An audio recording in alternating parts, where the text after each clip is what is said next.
இது குறித்த கருத்துக்களை நம்மோடு பகிர்ந்து கொள்வதற்காக விவசாய சங்க தலைவர் PR பாண்டியன் நம்மோட இணைப்பில் இருக்கிறார். அவருடன் பேசலாம். சார் வணக்கம். மேகதாது அணை கட்ட தமிழகத்தோட அனுமதி தேவையில்லை அப்படின்ற பதில மத்திய அரசு தரப்புல இருந்து இப்ப நம்ம பாக்குறோம். இந்த கருத்தை நீங்க முதல்ல எப்படி பாக்குறீங்க சார்? பாராளுமன்றத்தில் ராஜ்பூஷன் நேற்று தெரிவித்திருக்கிற கருத்து உண்மைக்கு புறம்பானது. நீதிமன்ற உத்தரவிற்கு உத்தரவையே மாற்றுகிற வகையில் அவருடைய கருத்து இருக்கிறது. ஏற்கனவே காவிரி நடுவர் மன்றத்தினுடைய இறுதி தீர்ப்பில் கீழ்ப்பாசன விவசாயிகள், குறிப்பாக தமிழ்நாடு புதுச்சேரி அனுமதி இல்லாமல் அணை கட்டக்கூடாது என்பதை காவிரி நடுவர் மன்றம் தெளிவுபடுத்தியிருக்கிறது. அதனை உச்சநீதிமன்றம் ஏற்றுக்கொண்டு மத்திய அரசிதழில் வெளியிட்டு அரசாணைகள் பிறப்பிக்கப்பட்டு காவிரி மேலாண்மை ஆணையம் உச்சநீதிமன்றத்தின் நேரடி கட்டுப்பாட்டில் செயல்படுகிறது. எனவேதான் 2021 பசவராஜ் பொம்மை வரைவு திட்ட அறிக்கையை மத்திய அரசினுடைய நீர்வள ஆணையத்திடம் வழங்கிய போது எங்களுக்கும் காவிரிக்கும் சம்பந்தம் இல்லை, நேரடியாக நீங்கள் காவிரி மேலாண்மை ஆணையத்தில் நீங்கள் முறையிடுங்கள் என்று கூறி அன்றைய தினம் அவருக்கு முற்றுப்புள்ளி வைத்தார். Okay sir. இப்போ அன்புமணி ராமதாஸும் இதை பற்றி ஒரு கேள்வி எழுப்பியிருந்தாரு. ஆனால் மத்திய அரசு இணை அமைச்சர் அதுக்கும் ஒரு பதிலை கொடுத்துருக்காரு. தமிழகத்தோட அனுமதி தேவையில்லை அப்படின்னு சொல்லியிருக்காரு. ஸோ இதை எப்படி நம்ம எடுத்துக்கிறது? இப்போ தமிழக அரசோட சார்பிலேருந்து என்ன முடிவுகள் எடுக்கப்படும் அப்படின்னு நீங்கள் நினைக்கிறீங்க? ஏற்கனவே 2015 இப்படி ஒரு கேள்வியை பாராளுமன்றத்தில் எழுப்பிய போது அன்றைய அமைச்சர் நமது அன்றைய மத்திய அமைச்சர் உமாபதி அவர் கூறியிருக்கிறார், தமிழ்நாட்டினுடைய அனுமதி இல்லாமல் காவிரியின் குறுக்கே மேகதாட்டு அணை கட்ட முடியாது என்பதை அவர் உறுதிபட தெரிவித்திருக்கிறார். இது உச்சநீதிமன்றம் காவிரி நடுவர் மன்ற இறுதி தீர்ப்பில் வழங்கப்பட்டிருக்கிறது என்பதை அவர் அன்றைக்கும் உறுதிப்படுத்தியிருக்கிறார். நேற்றைய தினம் இப்பொழுது இருக்கிற ராஜ்பூஷன் இப்படி ஒரு கருத்தை தெரிவித்து முன்னுக்கு பின் முரணாக தெரிவிப்பதில் பாராளுமன்றம் மீது மக்களுக்கு நம்பிக்கை இழக்கும் நிலையை நேற்றைய தினம் அவர் ஏற்படுத்தியிருக்கிறார். எனவே இது குறித்து உடனடியாக தமிழ்நாடு முதலமைச்சர் அனைத்து கட்சிகள், விவசாயிகள் அமைப்புகள் கொண்ட கூட்டத்தை நடத்தி சட்டப்படி அணுக வேண்டிய முறைகளை, கையாள வேண்டிய முறைகளை நம் தமிழகம் கையாள வேண்டும் என்பதுதான் இன்றைக்கு இருக்கிற யதார்த்தமான நிலையாக இருக்கிறது. இது காங்கிரஸ் கட்சியும் பாரதிய ஜனதா கட்சியும் கூட்டு சேர்ந்து தமிழகத்துக்கு எதிரான ஒரு சதி திட்டத்தில் ஈடுபட்டிருக்கிறார்கள் என்பது வெளிப்பட்டிருக்கிறது. நேற்றைய தினம் பாராளுமன்றத்தில் அன்புமணி கேள்விக்கு ராஜ்பூஷன் பதிலளிக்கிறார். அந்த நேரத்தில் அங்கேயே கர்நாடக முதலமைச்சர் இருக்கிறார். அவர் பதிலளித்து அந்த பதில் கிடைத்த உடனேயே காங்கிரஸ் கட்சியுடைய தேசிய தலைவரை சந்திக்கிறார், கார்கேவை சந்திக்கிறார். சந்தித்துவிட்டு மேகதாட்டு குறித்து விவாதித்துவிட்டு உடனடியாக கர்நாடக மாநிலத்தை சார்ந்த பாராளுமன்ற உறுப்பினர்கள், மத்திய அமைச்சரவையில் ஏற்பட்டிருக்கிற அமைச்சர்கள், காங்கிரஸ் கட்சியுடைய முன்னணி தலைவர் ஜெயராம் ரமேஷ் உள்ளிட்டவர்களோடு உடனடியாக ஆலோசனை நடத்துகிறார். மேகதாட்டு அணை கட்டுவதற்கான அனைத்து நடவடிக்கைகளும் மேற்கொள்கிறார் என்று சொன்னால், இது திட்டமிட்டு முன்கூட்டியே காங்கிரசும் பாரதிய ஜனதா கட்சியும் இப்படி சதி திட்டத்தை தமிழ்நாட்டுக்கு எதிராக அரங்கேற்றுவது நேற்றைய தினம் வெளிப்பட்டிருக்கிறது. எனவே இனியும் காலம் கடத்தாமல் தமிழ்நாடு முதலமைச்சர் காங்கிரஸ் கட்சி மீது அவர் நம்பிக்கை வைத்து அந்த மாநில முதலமைச்சரை பேசி தீர்த்து விடலாம், ஆகவே சந்திக்க போக வேண்டும் என்கிற அடிப்படையிலே பல கருத்துக்கள் வெளிவந்தாலும் அதையெல்லாம் புறக்கணித்து விட்டு இனி சட்டப்படியான நடவடிக்கையை கையில் எடுத்து தமிழகத்தின் காவிரியை மீட்டெடுக்க வேண்டும்.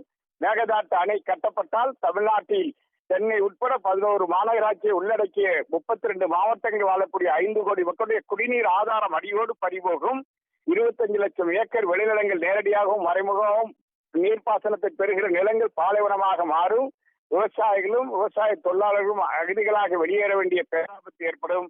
எனவே இனியும் காலம் கடத்தாது முதலமைச்சர் தமிழக நலனில் அக்கறை கொண்டு சட்டப்படியான நடவடிக்கைகளை எடுப்பதற்கான அனைத்து நடவடிக்கைகளும் போர்க்கால அடிப்படையில் மேற்கொள்ள வேண்டும். ஓகே சார், கண்டிப்பா. இப்போ தமிழக அரசு தரப்புல இருந்து இந்த விஷயத்துல என்ன மாதிரி நடவடிக்கை எடுத்தா நம்மளோட உரிமையை நம்மளால மீட்க முடியும் அப்படின்னு நினைக்கிறீங்க சார்? ஏன்னா ஏற்கனவே அமைச்சர் செங்கோட்டையன் கூட சொல்லியிருந்தாரு, இந்த மாதிரி தமிழக முதலமைச்சர் விஜய் ஒரு செங்கலை கூட எடுத்து வைக்க அனுமதிக்க மாட்டாரு அப்படின்ற கருத்தை அவர் சொல்லியிருந்தாரு. ஸோ இதுக்கு நீங்க என்ன நடவடிக்கை எடுக்கணும்னு நினைக்கிறீங்க சார்? இந்த கருத்துக்கள் பத்திரிகை ஊடகங்களில் சொல்வதற்கு அழகாக இருக்கலாம், ஆனால் சட்டப்படியான நடவடிக்கை தான் நம் தமிழக உரிமையை பாதுகாக்கும். இது ஏற்கனவே காவிரி பிரச்சனையில் நடுவர் மன்ற இறுதி தீர்ப்பு 2007 வெளியிட்ட பிறகு திராவிட முன்னேற்ற கழகம் அண்டை மாநிலங்களோடு பேச்சுவார்த்தை என்கிற அணுகுமுறையை அவர்கள் கையாண்டார்கள்.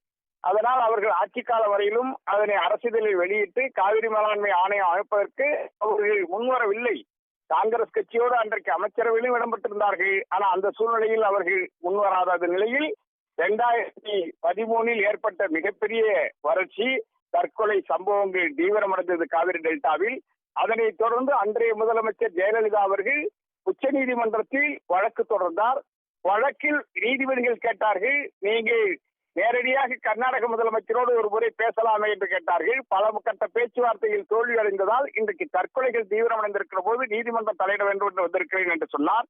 ஆகவே உச்ச நீதிமன்ற நீதியரசர்கள் சொன்னார்கள், நாங்கள் பெங்களூரில் ஒரு கூட்டத்தை ஏற்பாடு செய்கிறோம், அதில் கர்நாடக முதலமைச்சரோடு நீங்கள் சேர்ந்து பேச்சுவார்த்தை நடத்த வேண்டும் என்று உத்தரவிட்ட அடிப்படையில் அன்றைய கர்நாடக முதலமைச்சர் ஜெகதீஷ் ஷெட்டர் அந்த கூட்டத்தை ஏற்பாடு செய்தார். அன்றைய முதலமைச்சர் ஜெயலலிதா அவர்கள் அந்த கூட்டத்தில் பங்கேற்றார். பங்கேற்ற போது பேச்சுவார்த்தையில் உடன்பாடு ஏற்படவில்லை. அதிலே உடனடியாக அவர் திரும்பி வந்து உச்ச நீதிமன்றத்தில் அறிக்கையை தாக்கல் செய்தார். தண்ணீர் கொடுக்க மறுத்து விட்டனர் என்பதை அவர் எடுத்துக் கூறினார். உடனடியாக நீதிமன்றம் அன்றைக்கு உத்தரவிட்டது, இனி கர்நாடகம் தமிழகம் இடையே பேச்சுவார்த்தை என்கிற நடவடிக்கைக்கு பொருத்தமில்லை, எனவே இனிமேல் பேச்சுவார்த்தையில் ஈடுபடக்கூடாது என உத்தரவிட்டதோடு தொடர்ந்து பிரதமர் மன்மோகன் சிங் தூங்குகிறாரா? தமிழ்நாட்டுக்கும் அவர்தான் பிரதமர். ஏன் தமிழ்நாட்டில் தற்கொலைகள் போது அவர் தண்ணீரை திறக்க உத்தரவிடவில்லை? ஆகவே இன்று முதல் 13,000 கனஅடி தண்ணீரை வினாடிக்கு திறப்பதற்கு பிரதமர் நேரடியாக நடவடிக்கை எடுத்து தண்ணீரை பெற்றுத்தர வேண்டும் என்று உச்சநீதிமன்றம் உத்தரவிட்ட அடிப்படையில் 8,000 கனஅடி தண்ணீரை வினாடிக்கு விடுவிப்பதற்கான நடவடிக்கை மேற்கொண்டார்கள். அதற்கு பிறகு திராவிட முன்னேற்ற கழகம் அனைத்து கட்சி கூட்டத்தை தமிழக காவிரி விவசாய சங்கத்தின் சார்பில் என் தலைமையிலேயே சென்னையில் கூட்டினோம்.